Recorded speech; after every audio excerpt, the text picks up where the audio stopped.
So guys, ibubukod ko na yung mga 5 piso, 10 piso, saka piso para madali kong mabilang.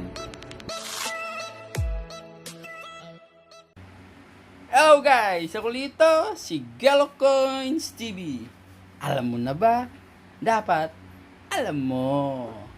Ngayon guys, ang pag-uusapan na natin, year 1977 na tayo guys. Year 1977 na 1 peso.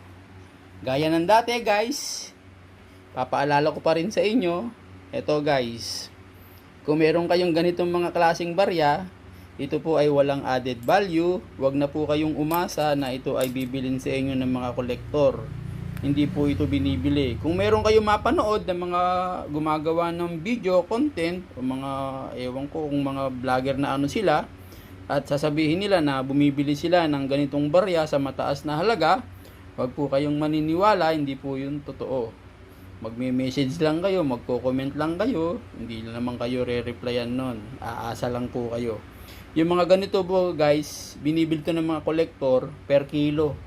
Assorted siya, halo-halo. Yung mga pangit, maiitim, mga ano na, sira na, mga bulok, yan.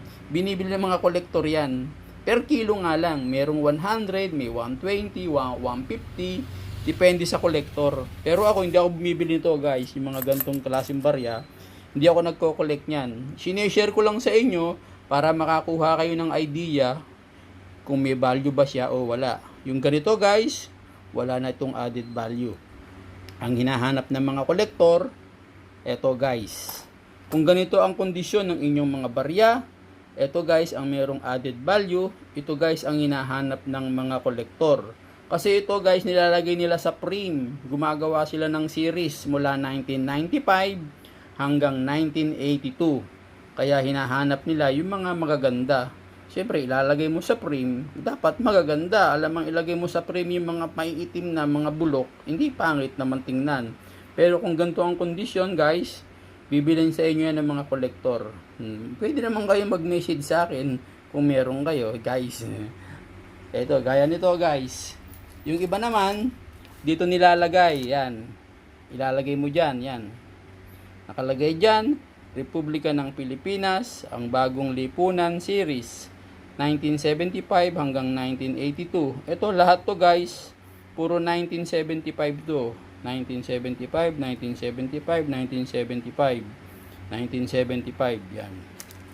Bumubuo sila ng mga ganito. Tapos binebenta. Ito binebenta ko din to. Pero isa pa lang yung nagagawa ko. 1975. Ngayon guys, alamin na natin yung kanyang value. Yung 1977 na tayo guys ha. 1977, alamin natin yung value. Hindi ko na ipakita uli. Ipakita ko sa inyo. Pero hindi ko na ipaliwanag para wag humaba yung value. Kasi pinakita ko na to ng mga naunang video.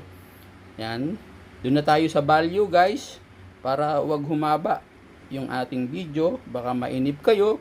Kung magustuhan ninyo guys ang video na ito, paki-share nyo na lang para mapanood naman ng iba. Doon tayo ngayon guys sa 1977. Ayan guys, 1977.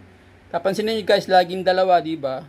77, yung isa naman 77 na merong FM, may mint mark 'yan. Dito lang lagi tayo guys, sa may walang mint mark kasi iyan yung pinaka-common. Dito kasing yung FM, ang tawag kasi diyan, iyan yung mga proof special uncirculated.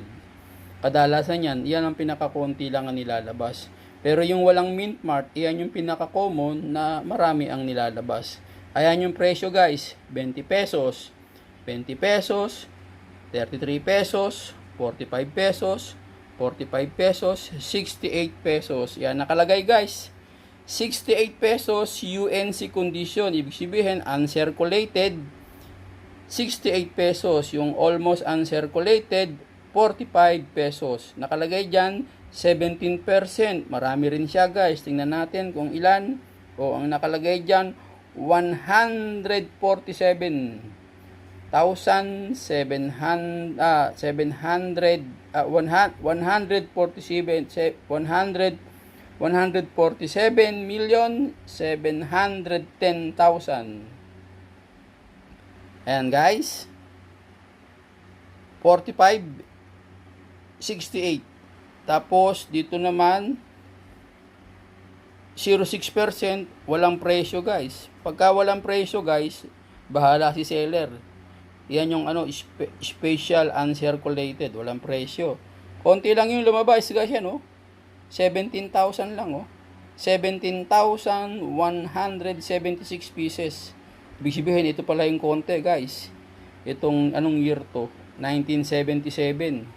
Yung proof special uncirculated, 17,000 lang ang lumabas, 0.6%, wala siyang value. Bahala si seller. Alam niyo na guys ang value niya 45 pesos hanggang 68 pesos. 1 peso 1977. Okay guys.